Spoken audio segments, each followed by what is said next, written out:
It is now 20 years since Alphonse Esquiros, one of the friends of our childhood, issued a work of high fantasy, entitled The Magician. All that the romanticism of that period conceived to be most bizarre was embodied in the story. The author provided his magus with a seraglio of dead ladies, embalmed according to a process which has since been discovered by Ganel. The characters included an automaton of bronze who preached chastity, a hermaphrodite who was in love with the moon and conducted a regular correspondence with that satellite. There were other wonderful things which one has forgotten at this day.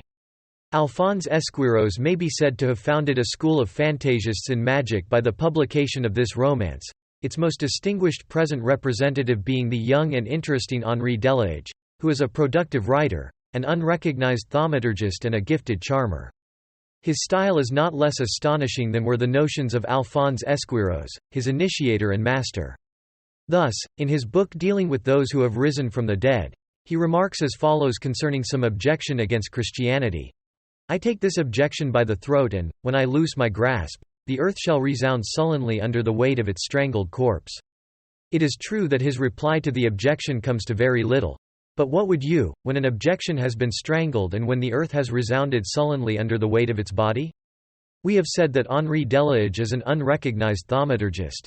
As a fact, he has informed a person of our acquaintance that during a winter when influenza was prevalent, it was sufficient for him to enter a room and everyone who happened to be therein was cured immediately. Unhappily, he became himself a victim of the miracle, for he contracted a slight hoarseness which has never left him. Many of our friends declare that he has the gift of ubiquity. He is left at the office of La Patrie and is found again with his publisher Dantu. One retires in dismay and goes home, there to find Delage awaiting one's arrival. He is a skillful charmer. A society lady who had been reading one of his books testified that she knew nothing better written or more beautiful, but it is not to his works alone that Delage imparts beauty. We had been reading an article signed Fiorentino which said that the physical attractions of the young magician equaled or even surpassed those of angels. We encountered Delage and questioned him with curiosity on this singular revelation. Delage then put his hand in his waistcoat, turned 3 parts round and looked smiling to heaven. It happened fortunately that we were carrying the Enchiridion of Leo III, which is known to preserve from enchantments, so that the charmer's angelical beauty was hidden from our eyes. Let us offer on our part a more serious eulogium to Henri Delage than do those who admire his good looks. He is sincere when he says that he is a Catholic and when he proclaims loudly his love and respect for religion. Now religion can make you a saint, and this title is more estimable and glorious than that of a sorcerer. It is owing to his rank as a publicist that we have placed this young man in the first place among the fantasiasts of magic, but in all other respects it belongs to the Comte d'Orchez, a man of venerable age who has devoted his life and fortune to mesmeric experiments. Ladies in a state of somnambulism, and any furniture at his house, give themselves up to frenzied dances. The furniture becomes worn out and is broken, but it is said that the ladies are all the better for their gyrations. For a long time the Comte d'Orchez has been dominated by a fixed idea, which is the fear of being buried alive, and he has written a number of memorials on the need for verifying decease in a more certain way than obtains usually. He has some justification for such a fear on his own part because his temperament is plethoric, while his extreme nervous susceptibility, continually super-excited by experiments with fair somnambulists, may expose him to attacks of apoplexy. In magnetism he is the pupil of Abbé Faria and in necromancy he belongs to the school of Baron de Guldenstubbe. The latter has published a work entitled Practical Experimental Pneumatology, or the Reality of Spirits and the Marvelous Phenomenon of Their Direct Writing. He gives an account of his discovery as follows. It was in the course of the year 1850, or about 3 years prior to the epidemic of table rapping, that the author sought to introduce into France the circles of American spiritualism, the mysterious Rochester knockings and the purely automatic writing of mediums. Unfortunately he met with many obstacles raised by other mesmerists. Those who were committed to the hypothesis of a magnetic fluid, and even those who styled themselves spiritual mesmerists, but who were really inferior inducers of somnambulism, treated the mysterious knockings of American spiritualism as visionary follies. It was therefore only after more than 6 months that the author was able to form his first circle on the American plan, and then thanks to the zealous concurrence of M. Roustan, a former member of the Société des Magnétiseurs Spiritualistes, a simple man who was full of enthusiasm for the holy cause of spiritualism. We were joined by a number of other persons, amongst whom was the Abbé Châtel, founder of the Église Française, who, despite his rationalistic tendencies, ended by admitting the reality of objective and supernatural revelation, as an indispensable condition of spiritualism and all practical religions. Setting aside the moral conditions, which are equally requisite, it is known that American circles are based on the distinction of positive and electric or negative magnetic currents. The circles consist of 12 persons, representing in equal proportions the positive and negative or sensitive elements. This distinction does not follow the sex of the members, though generally women are negative and sensitive, while men are positive and magnetic. The mental and physical constitution of each individual must be studied before forming the circles, for some delicate women have masculine qualities, while some strong men are, morally speaking, women. A table is placed in a clear and ventilated spot. The medium is seated at one end and entirely isolated. By his calm and contemplative quietude he serves as a conductor for the electricity, and it may be noted that a good somnambulist is usually an excellent medium. The 6 electrical or negative dispositions, which are generally recognized by their emotional qualities and their sensibility, are placed at the right of the medium, the most sensitive of all being next him.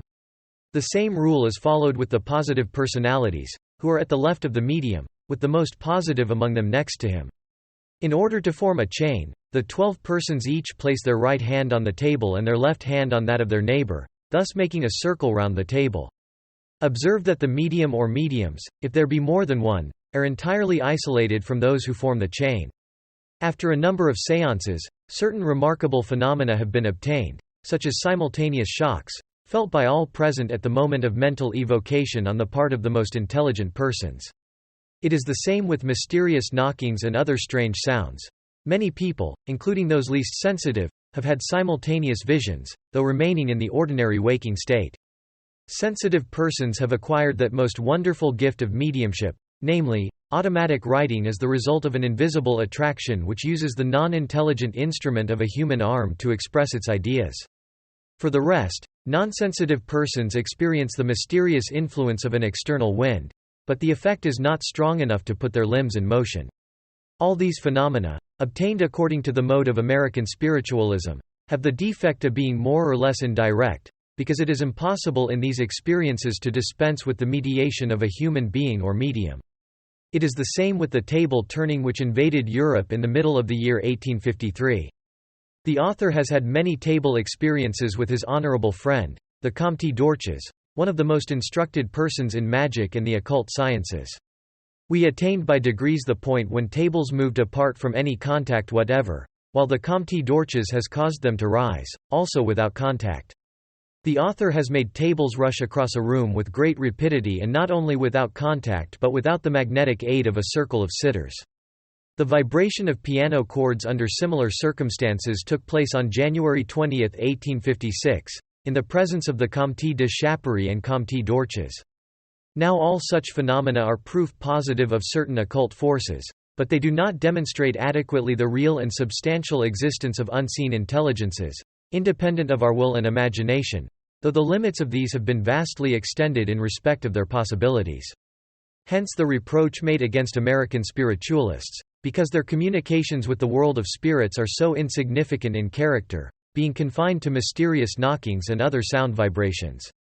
As a fact, there is no direct phenomenon at once intelligent and material, independent of our will and imagination, to compare with the direct writing of spirits, who have neither been invoked nor evoked, and it is this only which offers irrefutable proof as to the reality of the supernatural world.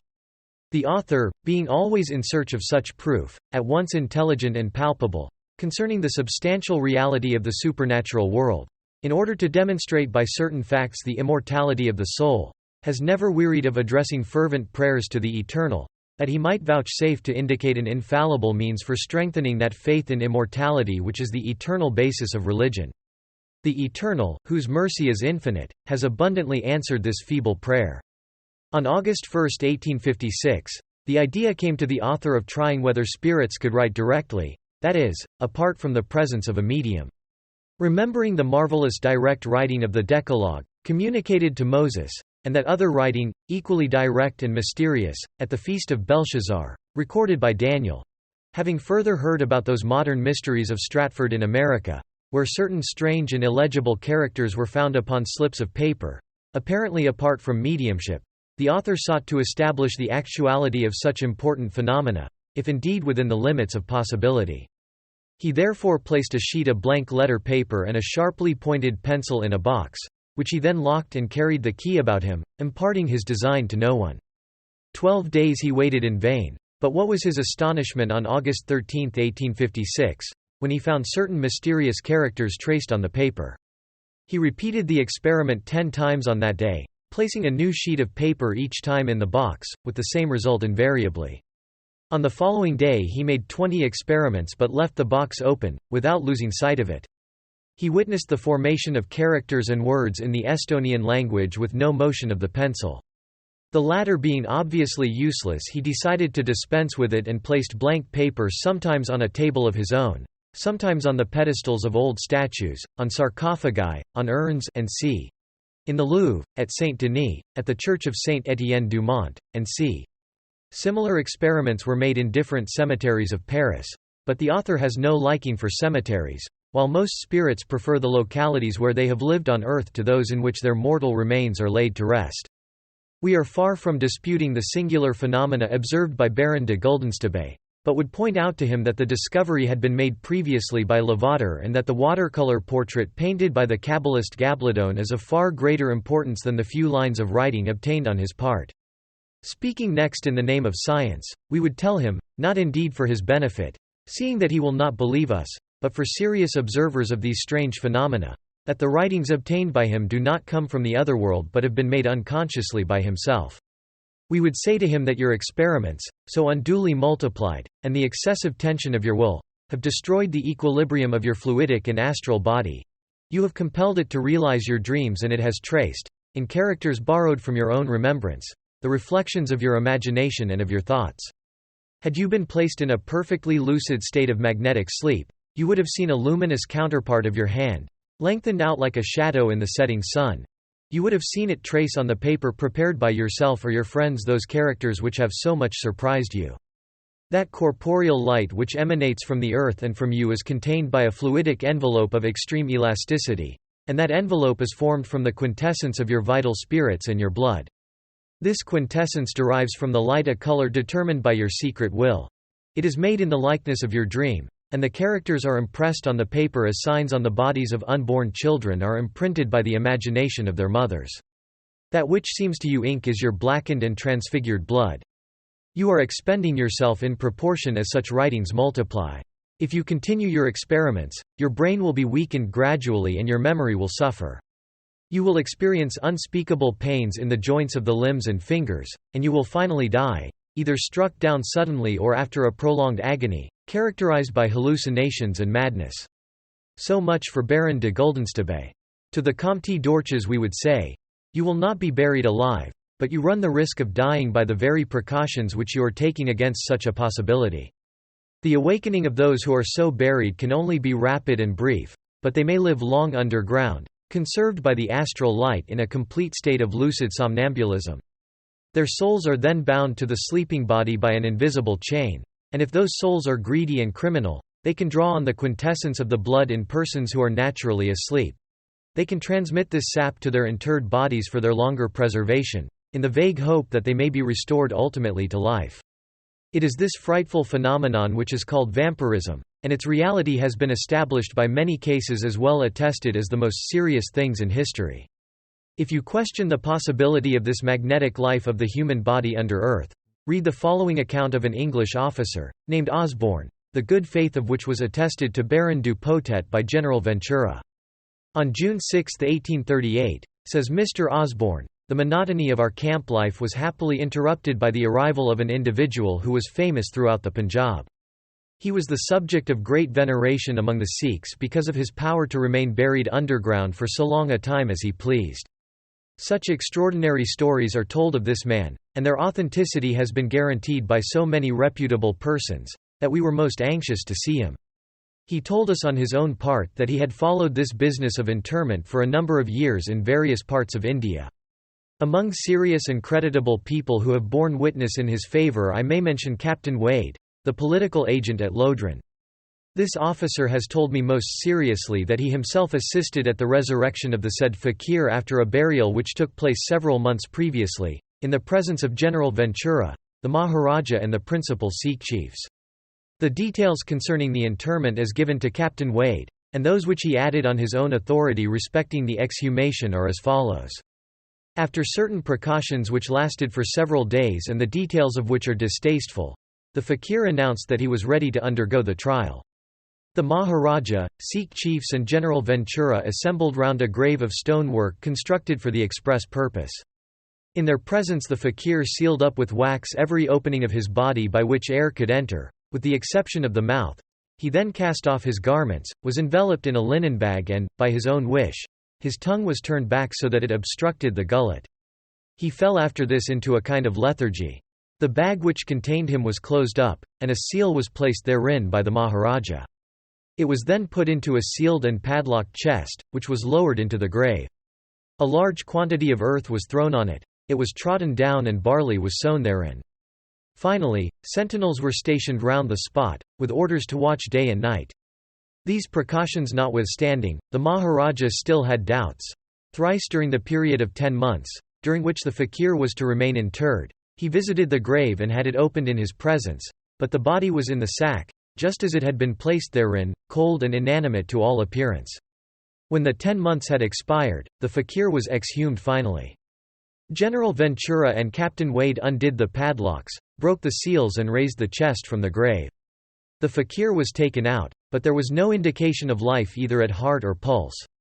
As a first means to reanimate him, one of the spectators inserted his finger very gently in the mouth and restored the tongue to its natural position. The top of the head was the sole seat of any sensible heat. By pouring warm water slowly over the body, some signs of life were obtained by degrees. After 2 hours of attention, the fakir rose up and began to move about smiling. The extraordinary being declared that he had delicious dreams during his entombment, but that the time of awaking was always exceedingly painful and that he was in a state of vertigo before his return to consciousness. His age is about 30 years, his countenance is ill-favored and his expression somewhat crafty. We had long conversations with him, and he offered to be buried in our presence. We took him at his word and appointed a meeting at Lahore, where we promised that he would remain underground throughout our stay in that city. Such was the story of Osborne. The question was whether the fakir would really allow himself to be interred once more. The new experiment might well be decisive. But that which happened was as follows. 15 days after the fakir's visit to their camp, the English officers arrived at Lahore. They chose a spot which seemed favourable for the coming operation, had a mural tomb constructed, as well as a very solid chest, and then awaited the fakir. He came on the day following, expressing an ardent desire to prove that he was no impostor. He stated further that he had made the necessary preparations for an experiment, but his demeanour evidenced a certain disquiet and despondency. He began to stipulate concerning his compensation, which was fixed at 1,500 rupees down and 2,000 rupees annually, which the officers undertook to obtain from the king. Satisfied on this point, he wished to be informed as to the precautions that they were proposing to take. The officers showed him the chest, the keys belonging thereto, and warned him that sentinels chosen among the English soldiers would watch round the place for a week. The fakir cried out and gave vent to much abuse of the Firinghees and skeptics, who sought to rob him of his reputation. He expressed also a fear that some attempt would be made on his life and, refusing to trust himself entirely to the surveillance of Europeans, he demanded that duplicate keys should be committed to one of his co-religionists, further insisting, and this indeed above all, that the sentries should not be enemies of his faith. The officers declined to entertain these conditions. Several interviews followed, leading to no result, and finally the fakir intimated, through one of the Sikh chiefs, that the Maharaja having menaced him with his anger if he did not fulfill his engagement with the English, it was his wish to undertake the trial, though he rested assured that the sole object of the officers was to deprive him of life, and that he would never come forth from his tomb. The officers admitted that, as to the last point, they all shared his conviction, adding that as they did not wish to have his death as a reproach against them, they relieved him of his promise. Are such hesitations and fears proof positive against the fakir? Does it follow that all who have testified previously how they had beheld with their own eyes the occurrences to which he owes his celebrity have been guilty of deception themselves or were the victims of skillful trickery? We confess that, Having regard to the extent and quality of the evidence, we cannot doubt that the fakir was frequently and literally interred. And even admitting that after his burial he has on each occasion continued to communicate with the world above ground, it would still be inexplicable how he could be deprived of respiration during the time which intervened between his burial and that moment when his accomplices came to his aid. Mr. Osborne adds in a note a quotation from the Medical Topography of Lodiana, by Dr. MacGregor, an English physician, who assisted at one of the exhumations, was a witness of the fakir's lethargy, of his gradual return to life, and who tries seriously to explain it. Mr. Boileau, another English officer, in a work published some years ago, recounts how he witnessed another experience which reproduced all the facts in precisely the same manner. Those who are anxious to satisfy their curiosity more fully, those who discern in the narrative an indication of a curious physiological fact, may refer with confidence to the sources which are here indicated. A number of official records of the exhumation of vampires are still extant.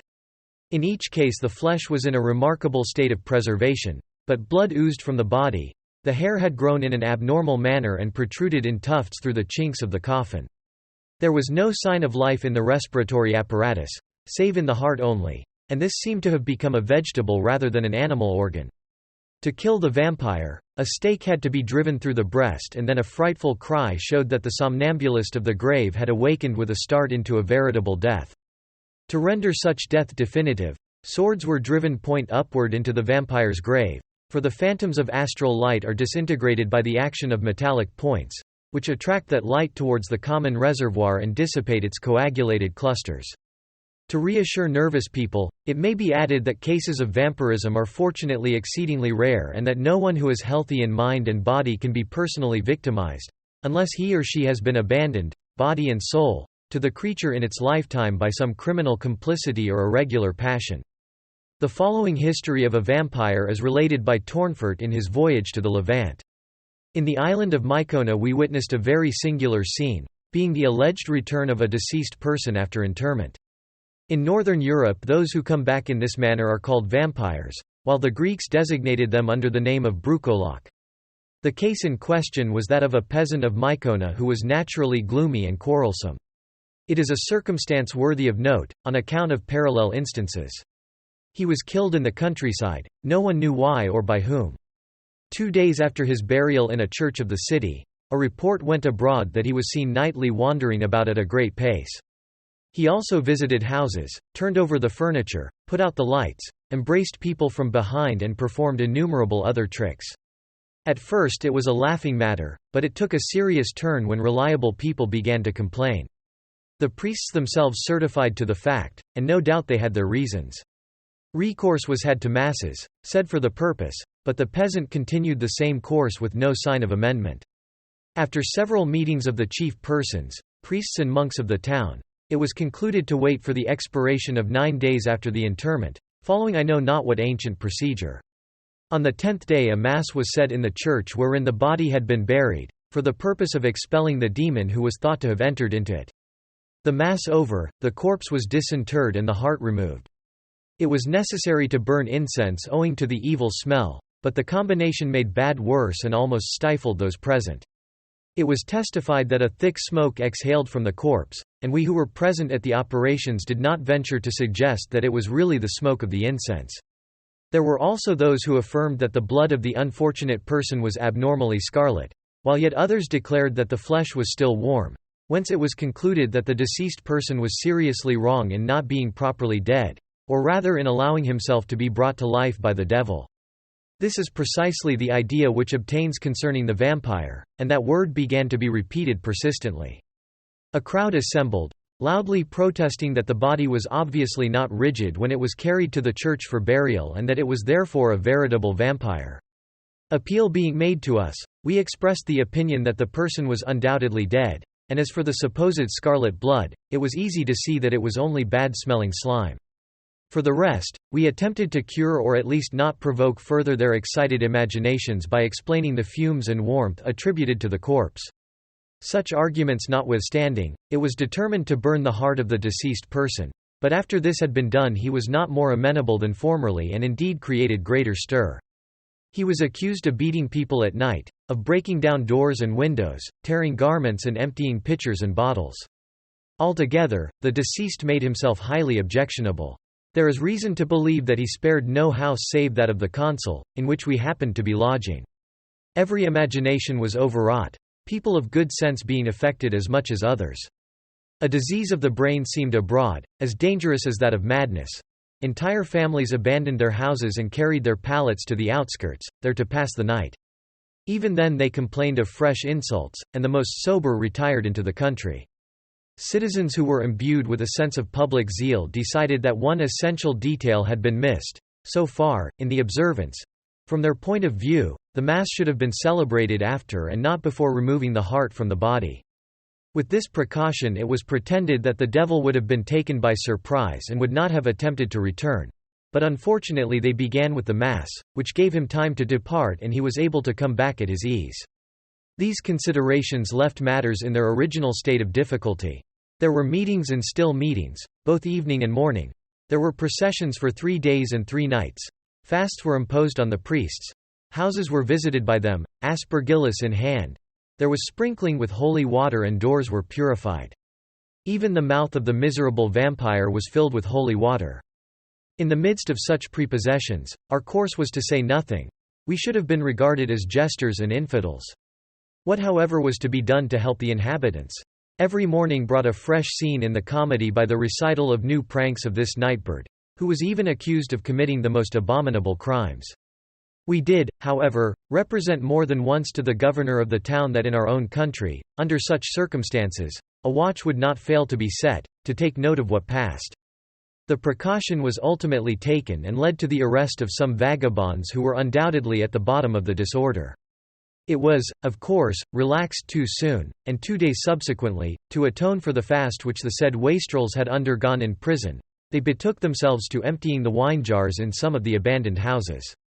After driving in numberless drawn swords over the grave of the body, people now returned to their prayers, combined with disinterring the corpse as caprice led them, when an Albanian, who happened to be there, pointed out in an authoritative tone that it was highly ridiculous, in a case of the kind, to make use of the swords of Christians. These being cross-handled effectually prevented the devil from leaving the body, and his recommendation was therefore to substitute Turkish sabres. The advice of this expert came to nothing. The vampire was not more tractable, and they knew not what saint to invoke, when all with one voice, as if a word of command had been given, cried out through the whole town that the vampire must be burned completely, after which they might defy the devil, and that certainly it was better to have recourse to this extremity rather than that the island should be deserted. As a fact, certain families were preparing already for their departure. The vampire was therefore carried, by order of the governors, to the extremity of the Isle of St. George, where a great pyre had been prepared with tar, lest even dry wood should not kindle quickly enough. What remained of the miserable body was cast therein and speedily consumed. This was on the 1st day of January, 1701. Henceforth there were no complaints against the vampire. It was agreed that the devil had that time been overreached and songs were made to deride him. It is to be observed in this account of Tournefort that he admits the reality of the visions which paralyzed the whole people. He does not deny the flexibility or warmth of the corpse but seeks to explain these with the praiseworthy object of reassuring those who were concerned. He does not mention the decomposition of the body but only its evil smell, which is not less characteristic of vampire corpses than of venomous toadstools. Finally he allows that once the body was burned, the wonders and visions ceased. But we have wandered far from the subject of fantasists in magic. Let us return to them and, forgetting the problem of vampires, a word shall be said on the cartomancist, Edmond.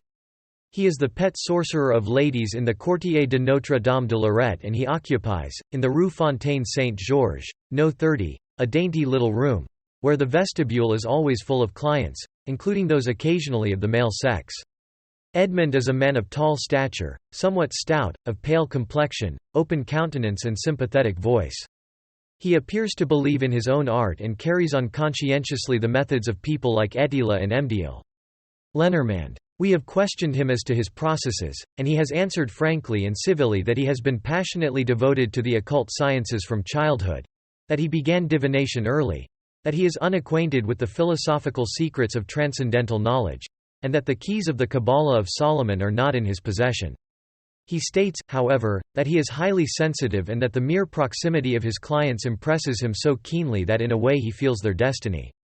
I seem to hear singular noises and clankings of chains about those who are doomed to the scaffold, cries and moans round those who will die violently.